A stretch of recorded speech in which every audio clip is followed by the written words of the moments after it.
Pak Ilun, apa saja yang menjadi tugas pokok dari Divisi Sosdikli Parmas dan SDM yang Pak Ilun pimpin sekarang? Divisi saya itu di KPU khususnya, itu divisi yang paling banyak DP tugas.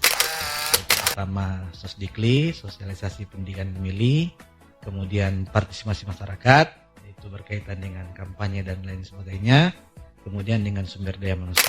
Sosialisasi itu sebenarnya sudah masuk di pendidikan pemilih, bahwa apa-apa yang kita sosialisasikan akan menjadi pengetahuan bagi masyarakat.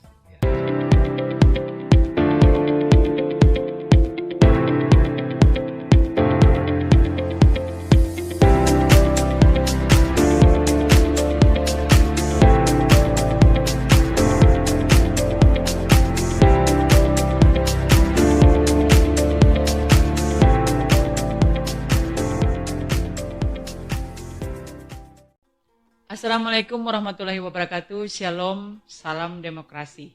Halo teman pemilih dimanapun Anda berada, khususnya yang berada di daerah Kota Mobagu.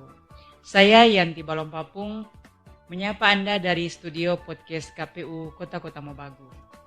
Senang sekali hari ini dapat kembali menyuguhkan sebuah episode yang informatif dan tentu saja relevan, khususnya bagi Anda yang peduli dengan perkembangan demokrasi dan kepemiluan di tingkat lokal.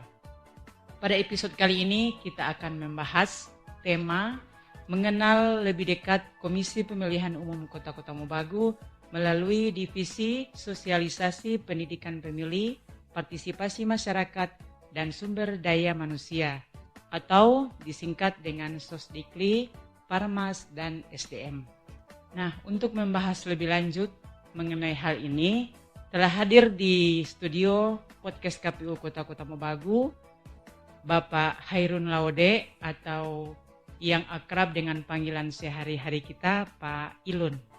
Beliau adalah Ketua Divisi Sosdikli, Parmas dan SDM KPU Kota Mobagu. Kita langsung sapa beliau. Halo Pak Ilun. Halo. Selamat datang di ruang podcast KPU Kota Mobagu. Oke, terima kasih. Nah, enaknya ini panggil apa, Mak Gebi atau Ibu Yanti nih? Soalnya akrab kan Mak Gebi di sini. Mana-mana sih Pak, sama. Oke. Panggilan yang beda tapi orang yang sama. Orang yang sama. Alhamdulillah Mak Gebi hari ini dalam keadaan sehat walafiat.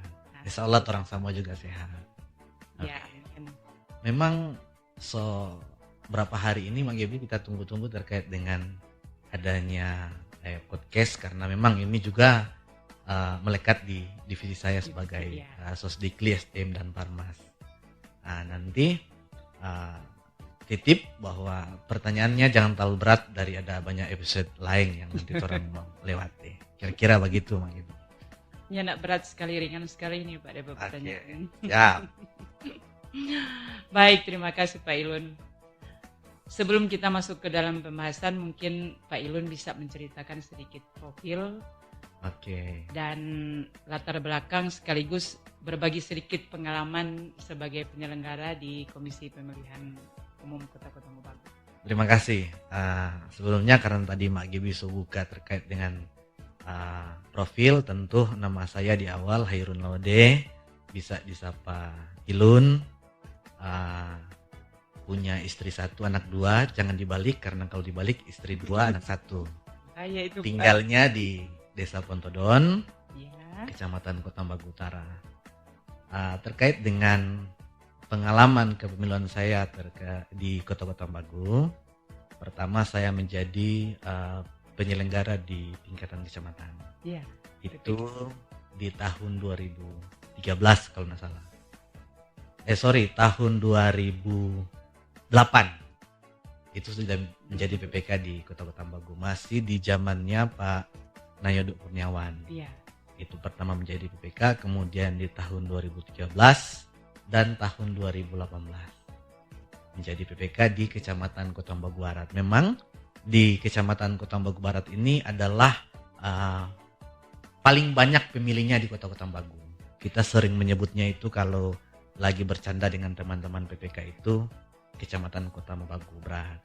Di situ saya memulai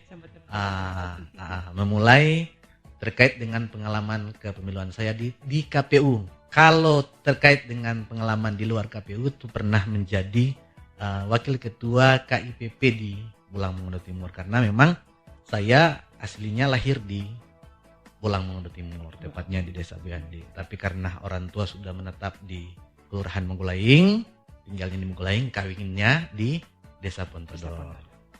Dan alhamdulillah itu kemarin di tahun 2023, tepatnya tanggal 30 Oktober, diberikan amanah untuk menjadi komisioner KPU Kota Bagu.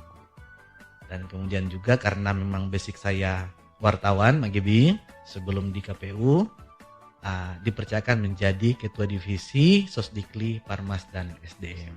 Kira-kira begitu, Magebi, sepenggal pengalaman di kepemiluan khususnya di Kota Bagu. Luar biasa Pak Ilun. Ya.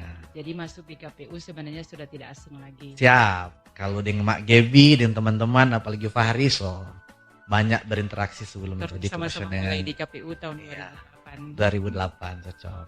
Ya, Itu kalau saya mengingat ada kejadian itu 2008 apa 2013 ya, yang PSU di Kelurahan Mengkonai kalau nggak salah itu.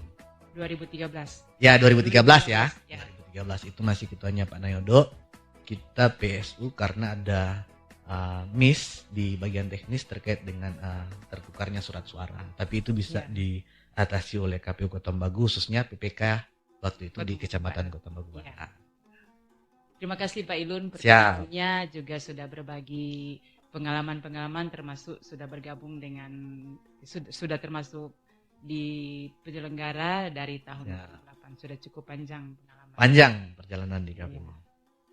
Teman pemilih, kita bisa melihat bahwa menjadi penyelenggara pemilu bukan hanya soal tugas administratif, tapi juga menyangkut dedikasi, integritas, dan kepedulian terhadap kualitas demokrasi di tingkatan masyarakat. Dan tentu saja pengalaman langsung turun di lapangan menjadi modal yang sangat penting itu untuk terus memperkuat peran KPU dalam meningkatkan dan membangun kepercayaan masyarakat. Oke. Pak Ilun, apa saja yang menjadi tugas pokok dari divisi Sosdikli, Parmas, dan SDM yang Pak Ilun pimpin sekarang ini? Oke, terima kasih Mak Gebi. Memang kalau bicara dengan divisi saya itu di KPU khususnya, itu divisi yang paling banyak DP tugas. Karena dalam satu divisi itu saya mengemban 3 pekerjaan.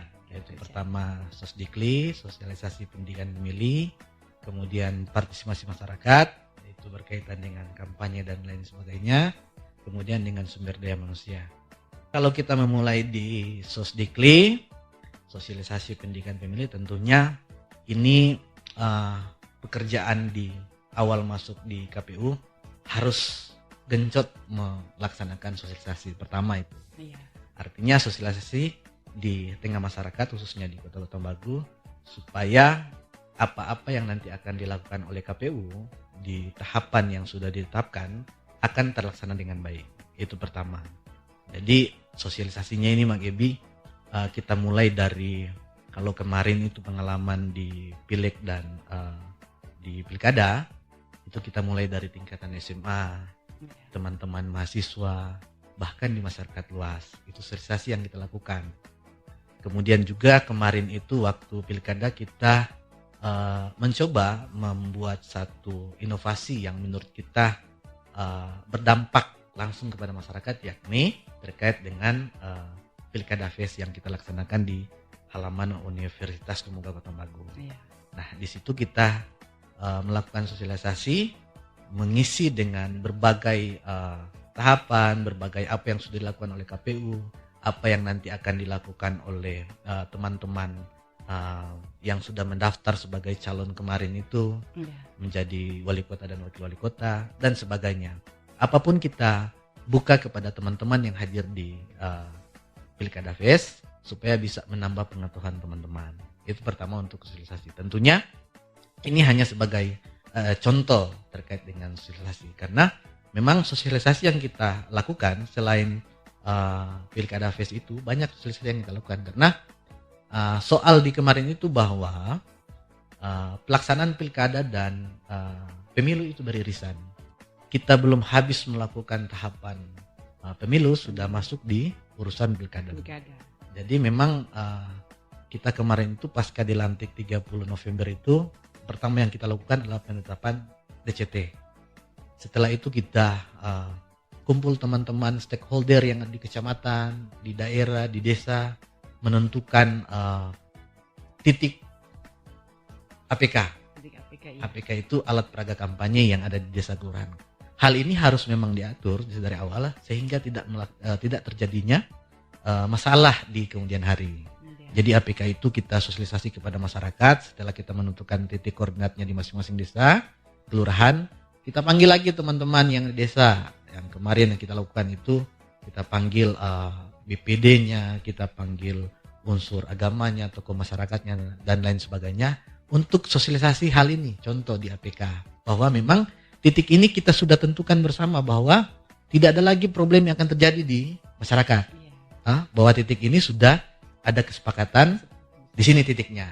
Biar kalau ada APK yang terpasang di luar dari titik berarti kemudian tidak mempunyai izin, kita bisa mengatakan tuh APK liar. Tidak terdaftar di pemerintah daerah, kemudian tidak terlapor ke kita sebagai KPU. Nah, kalau kita masuk di pendidikan pemilih tentunya beririsan sekali dengan sosialisasi. Jadi sosialisasi itu sebenarnya sudah masuk di pendidikan pemilih. Bahwa apa-apa yang kita sosialisasikan akan menjadi pengetahuan bagi masyarakat. Ya, contohnya kalau apa yang menjadi dilarang maka tidak boleh dilakukan. Ya kan, contoh yang APK tadi, kemudian kampanye di luar waktu yang ditentukan, itu kan menjadi pengetahuan baru kepada masyarakat, bagi masyarakat yang apalagi ini pemilih pemula, artinya masih perlu banyak pengetahuan terkait dengan apa yang menjadi urgensi dari KPU terkait dengan tahapan, itu pendidikan sosdikli, sosialisasi pendidikan dan pemilih. Jadi sosialisasinya sebagian sosialisasi ke masyarakat, kemudian juga kena di pendidikan pemilihnya. Apalagi yang pemilih pemula yang saya katakan tadi. Begitu kira-kira. Selanjutnya Pak, teman pemilih juga ingin tahu apa saja program dan kegiatan yang dilakukan oleh Komisi Pemilihan Umum Kota Mobagu, khususnya oleh Divisi Sosdikli Parmas dan SDM ini pada saat sekarang yang kita ketahui bersama bahwa ini masa di luar tahapan. Jadi di pasca tahapan pemilu dan pilkada tentunya KPU bukan tidak ada pekerjaan, tidak. Ya, jadi kita KPU Kota Mobagu khususnya memang di hari kerja itu tetap melakukan aktivitas seperti biasa. Masuk kantor, apel, kemudian di hari Jumat kita dan bersih kantor dan jalan sehat dan lain sebagainya. Di sambil itu juga tetap bahwa sosialisasi dan pendidikan pemilih tetap kita lakukan. Seperti halnya hari ini. Ya kan? Hari ini kita tetap melakukan sosialisasi pendidikan pemilih, apakah itu lewat podcast seperti ini, lewat flyer-flyer yang ada di sosial media KPU Kota Mobagu, ataupun lewat keluarga, tetangga dan lain sebagainya, bahwa memang pendidikan pemilih itu penting di kekosongan tahapan. Sehingga ketika kita akan masuk tahapan di 2027 pertengahan, itu sudah ada bekal bagi masyarakat, apalagi pemilih pemula, untuk bagaimana kemudian teman-teman, ternyata pemilu itu mulai dilaksanakan di 2027. Itu tahapannya verifikasi partai politik dimulai dari itu, katakanlah kan. Kemudian teman-teman yang nanti akan ditetapkan ketika pemilu tanggalnya sekian, berarti pemilih pemula sudah bisa mulai memikirkan, berarti di pemilu berikut saya sudah bisa menyalurkan hak pilih saya. Sebagai warga Indonesia kan harus menyalurkan hak pilih. Karena memang kalau itu lagi tren, bodoh-bodohnya mereka yang jadi, kita hanya seperti ini saja. Tidak, karena memang arah masa depan daerah Kota Mobagu itu dia ditentukan dari suara kita. Kalau kita tidak mengambil bagian di pemilu atau pilkada, berarti kita tidak peduli lagi dengan apa yang dinamakan politik di Kota Tambagu, atau pembangunan mulai dari kemasyarakatan, pemerintah, itu kita tidak ambil pusing. Maka penting bagi kita untuk bagaimana kemudian selalu mengupdate pengetahuan kita terkait dengan pemilu, pilkada dan lain sebagainya. Nanti kalau teman-teman juga masih butuh atau penasaran terkait dengan tahapan atau kekosongan tahapan pasca pilkada pemilu KPU ngapain gitu, nanti bisa datang ke kantor KPU Kota Tambagu, karena hari kerja itu kita ada di sini, kita standby di sini dan melakukan perkantoran seperti biasa.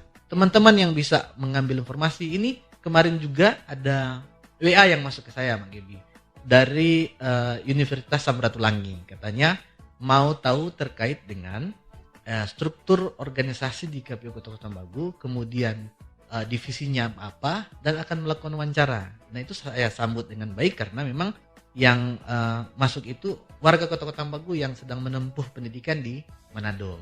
Nah, nanti kita akan zoom. Nah, seperti itu yang maksud saya. Jika ada sesuatu penelitian kah atau perlu pengetahuan terkait dengan KPU khususnya, itu bisa langsung ke kantor KPU Kota Tambagu atau bisa langsung di website kita. Bisa messenger, bisa DM, kalau perlu dengan partisipasi pemilih kemarin berapa, bisa DM, bisa minta kontak, itu kita akan layani, gitu. Karena prinsipnya memang KPU melayani. Oke. Jadi meskipun di luar tahapan, Kang Pak, ternyata KPU khususnya divisi Sosdikli, Parmas dan SDM ini tetap berjalan aktif. Bekerja. Ini membuktikan bahwa kerja-kerja di demokrasi memang tidak berhenti hanya pada saat pencoblosan saja. Tidak. Tapi tetap menjalankan proses secara terus-menerus untuk menjaga kesiapan kita dalam pelaksanaan tahapan kepemiluan. Cocok. Walaupun kita lagi diterpa terkait dengan efisiensi, Mak Gebi, tetap kita karena itu tidak menghalangi kita sebagai anggota KPU, khususnya saya, karena sudah diambil sumpah kemarin 2003 bahwa tetap KPU melayani. Begitu, Mak Gebi, kira-kira. Jadi tetap ketika kita melaksanakan pekerjaan mematuhi regulasi dan peraturan yang ada, tetap itu dilaksanakan.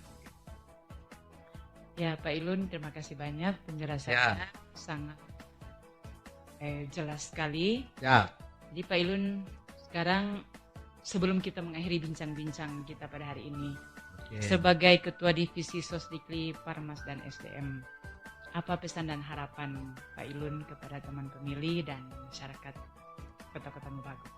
Oke, terima kasih Mak Gebi atau Ibu Yanti. Tentunya bahwa pelaksanaan pemilu dan pilkada ini bukan cuma menjadi tanggung jawab kita sebagai penyelenggara pemilu, tetapi ini menjadi tanggung jawab kepada seluruh masyarakat, seluruh stakeholder yang ada di Kota Tambagu khususnya. Artinya kalau kita sudah mau masuk di tahapan, maka mari sama-sama orang bergandengan tangan seperti yang terjadi di pilkada barusan, bahwa memang KPU Kota Tambagu di periode kami itu tidak ada PSU, alhamdulillah. Tidak ada juga gugatan ke MK.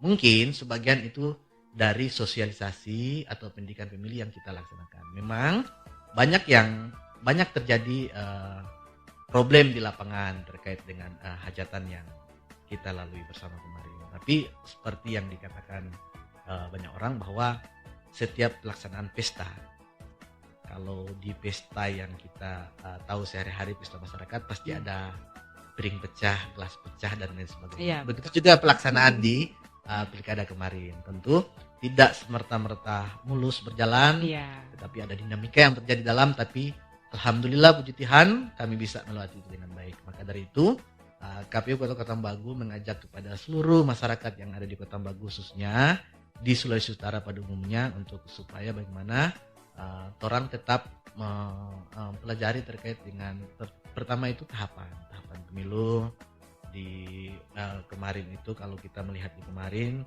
mulai dari tahapan pendaftaran dan penetapan, kemudian di tahun berikutnya masuk mulai dari mana, itu masyarakat wajib tahu supaya kita juga sebagai KPU ada kontrol dari masyarakat. Kontrol dari masyarakat ketika ada masukan dan kritikan, maka KPU Kota Bagu juga membuka secara lebar. Kira-kira begitu, Mas Gigi. Terima kasih. Luar biasa. Siap. Pesan dan harapan yang Ya. sangat baik sekali Pak Ilun. Pak Ilun, terima kasih atas kehadiran dan waktunya di podcast ini. Semoga informasi yang telah disampaikan dapat menambah wawasan dan Amin. memberikan inspirasi bagi kita semua untuk terus berperan aktif dan Siap. di dalam proses demokrasi ke depannya. Amin. Teman pemilih, demikian perbincangan kita hari ini dan terima kasih sudah menyimak. Terus ikuti podcast KPU Kota Mobagu untuk mendapatkan informasi dan edukasi seputar kepemiluan.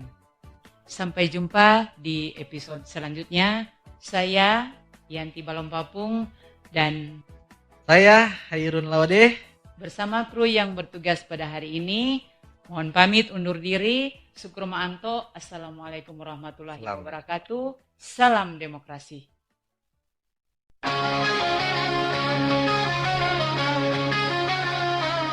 Di bumi kota Mobagu kita berdiri teguh, menyongsong masa depan penuh semangat yang utuh, membawa suara rakyat melangkah bersama untuk demokrasi kita yang lebih baik. Mari bergandeng tangan, satukan visi menuju pemilihan yang bersih dan penuh arti.